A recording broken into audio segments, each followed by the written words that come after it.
vamos falar sobre religião. O que é religião, sua origem, a existência ou não de religiões e como a religião se forma.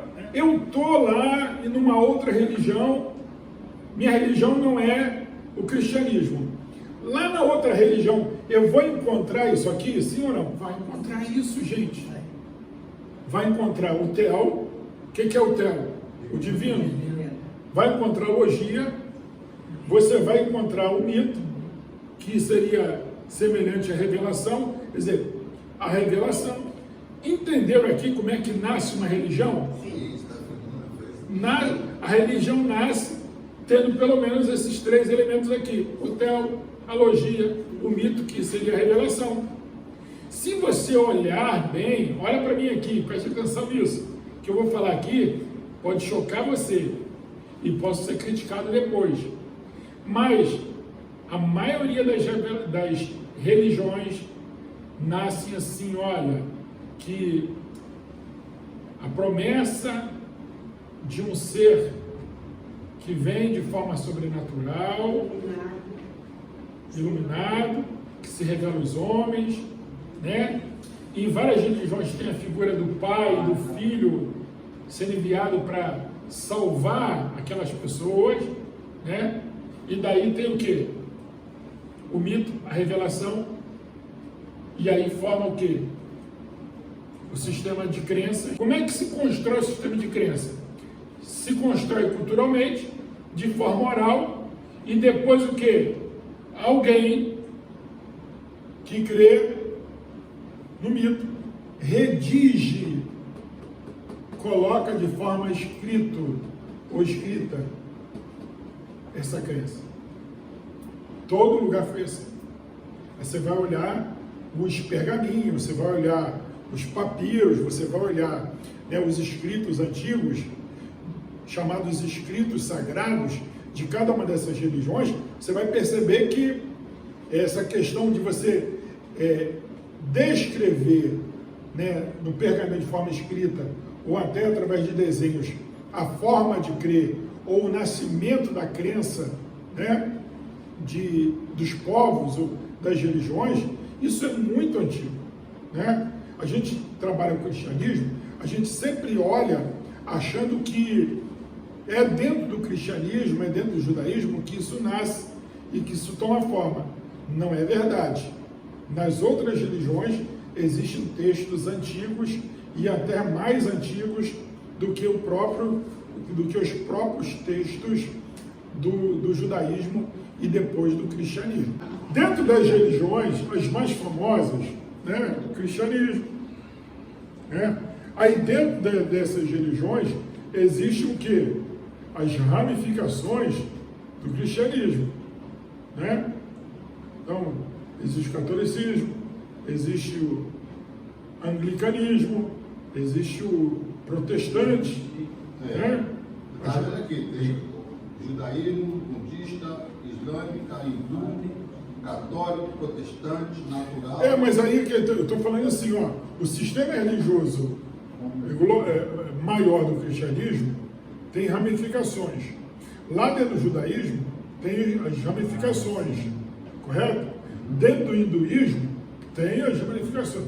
Dentro do mundo muçulmano, do islamismo, tem lá várias correntes. A gente chama de radicais, ou chama de xiitas e tal, mas tem as ramificações lá. E dentro do budismo também. Aí existe lá no Oriente, lá, shintoísmo, já ouviu falar? Já. Então, lá na Inglaterra, o anglicanismo, que é uma vertente do cristianismo, por aí vai. Tá? É importante a gente saber disso. Dentro daquele sistema religioso, tem crenças particulares, entendeu? Segmentadas, como existe no cristianismo. Então, se originou onde? Do islamismo. Se originou do cristianismo. Se originou isso de onde? Do budismo, do hinduísmo, né? Mas, vamos dizer assim, vamos chamar de divisões, né? Ou separações que aconteceram ao longo da história, como aconteceu dentro do cristianismo. Então você tem Lutero e você tem a Igreja Católica. Por que Lutero constrói a partir de então uma nova ramificação? Porque ele vai no que? Na logia, o Theo permanece o mesmo. Ele vai na logia e constrói o que? Novos parâmetros doutrinários. Né? Então ele vem o sola gratia, sola fide, sola Christus. Lembra disso? Por quê? Porque a parte maior, dizia o seguinte: não, indulgência, né? Você tem que fazer o bem para poder merecer a graça. Aí ele disse: não, você não precisa fazer não, que a graça é um favor imerecido. Então ele ataca a logia, a doutrina, e a partir da doutrina você tem o quê? Uma nova maneira de enxergar essa religião. No caso dessas coisas que estão acontecendo aí, são leituras do que já se tem, né? Sem atacar e sem construir, sem ter ponto de apoio doutrinário fundamentado para você criar o quê? Uma nova vertente. Você não tem dentro da doutrina, você não tem uma crença baseada nas escrituras para dizer assim, não, agora se pode isso. Só que esse negócio de narrativas e fake news, a gente vê já ela acontecendo lá nos primeiros capítulos da Bíblia, aonde Adão e Eva recebem uma mensagem de Deus, chega lá a serpente, traz uma nova narrativa, ou traz, como ele falou aí, ó, qual o nome do senhor? Eduardo.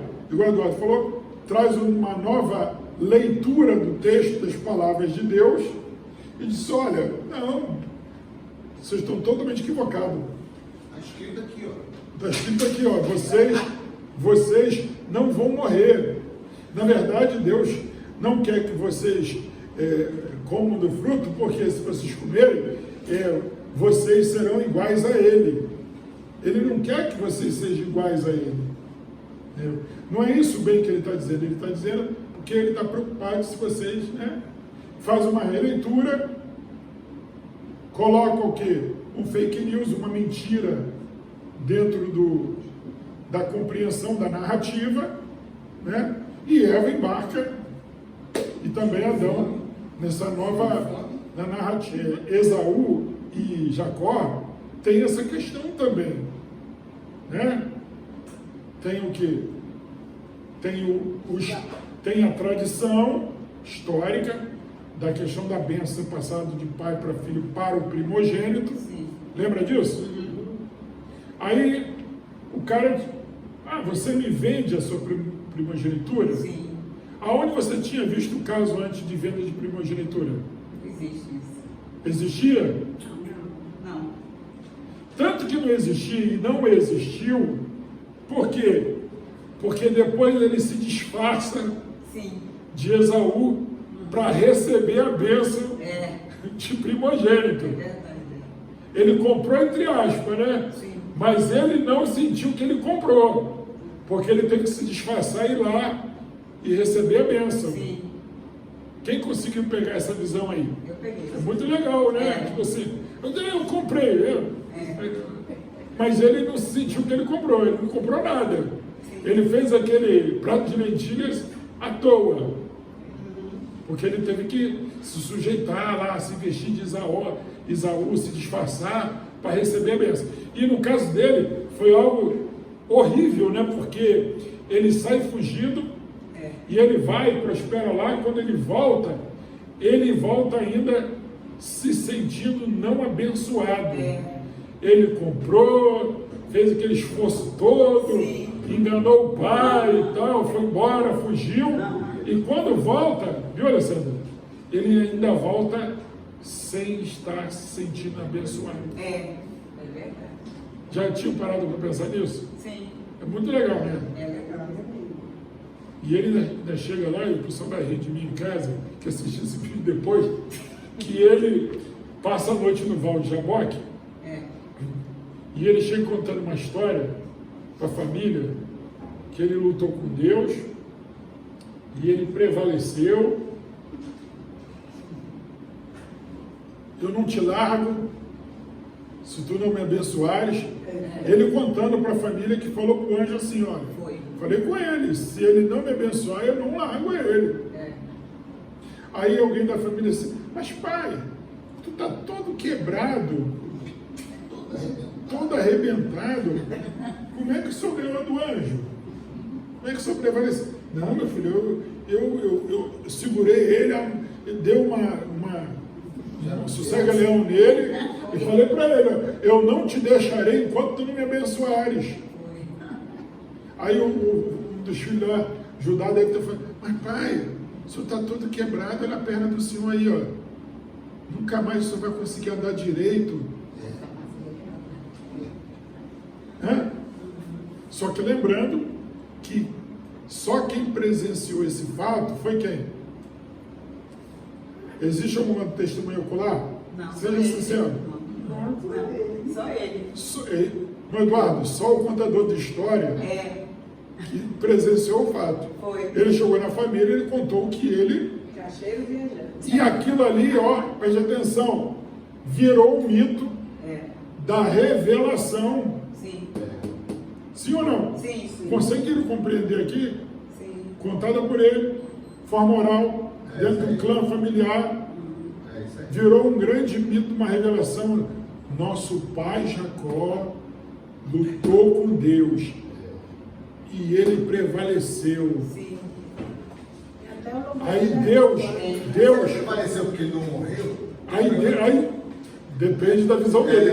Aí Deus, a família contando depois de geração, e Deus marcou ele na perna como sinal desse encontro, dessa batalha épica, que o homem luta com Deus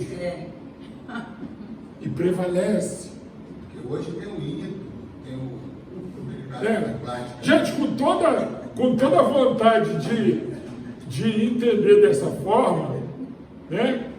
De entender dessa forma, a gente está olhando à luz da Bíblia, de uma maneira geral, como tem que ser interpretada a Bíblia. Quando Moisés foi falar com Deus, ou Deus foi falar com Moisés, que Moisés disse assim, Senhor, eu quero te ver. Aí Deus fala assim, tá ruim para você. Ó, vai lá atrás daquela pedra, fica lá atrás, que eu vou passar atrás da pedra de costa. Porque se Deus passasse de frente, o que aconteceria? Ele morreria. Com Moisés e a pedra? Consumido. Teriam sido consumidos. Sim ou não, gente? Com certeza.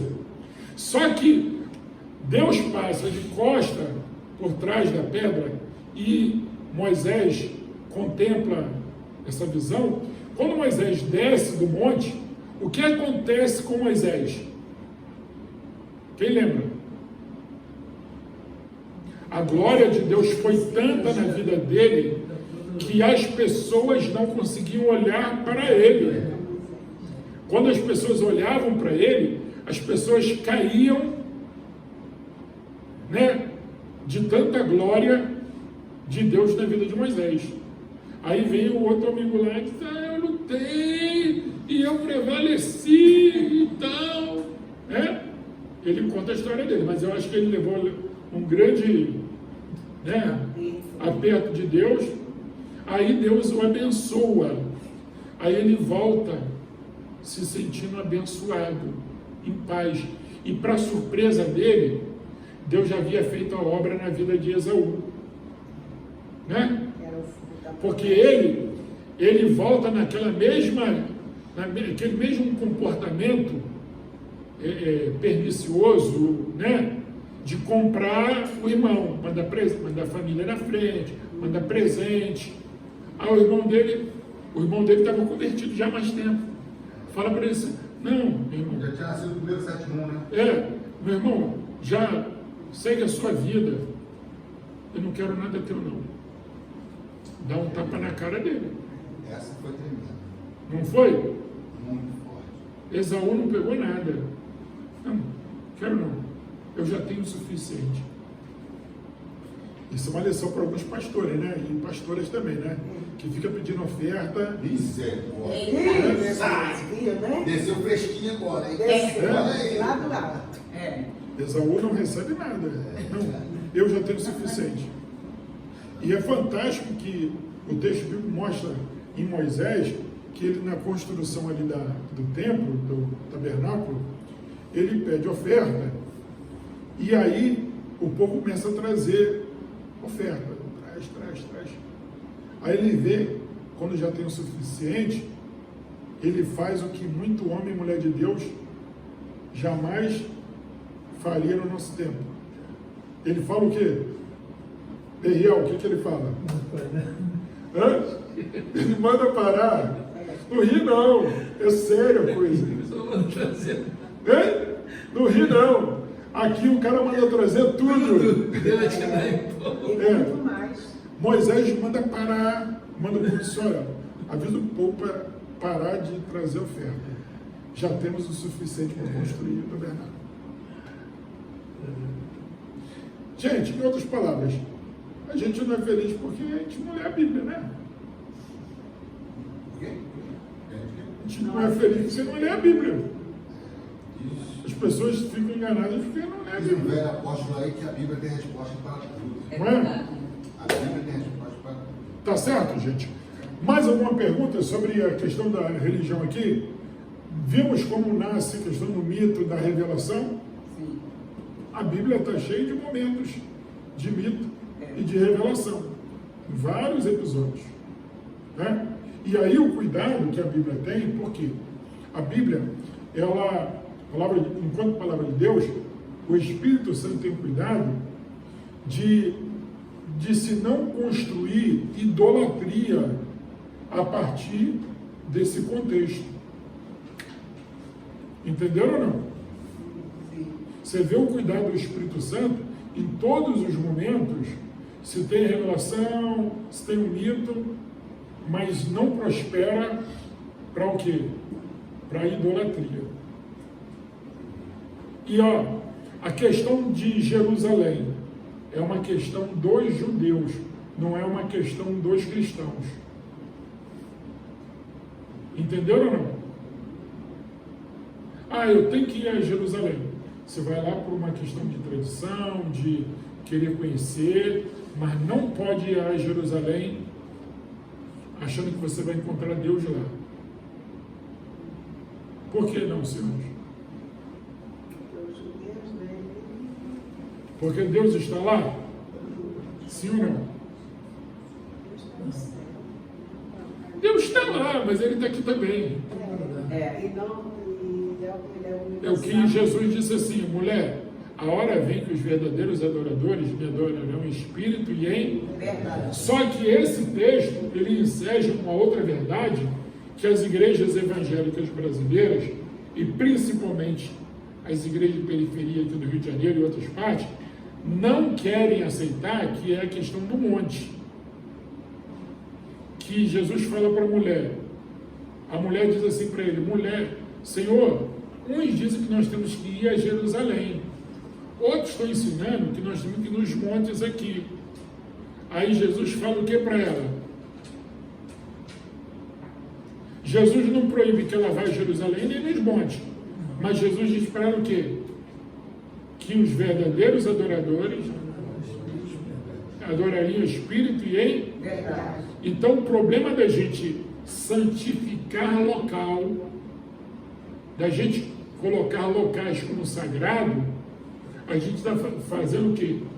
Religiosidade e idolatria. Porque o local, ele não pode ser idolatrado. Pegou isso aqui, gente, ou não? O local não pode ser idolatrado. Um pastor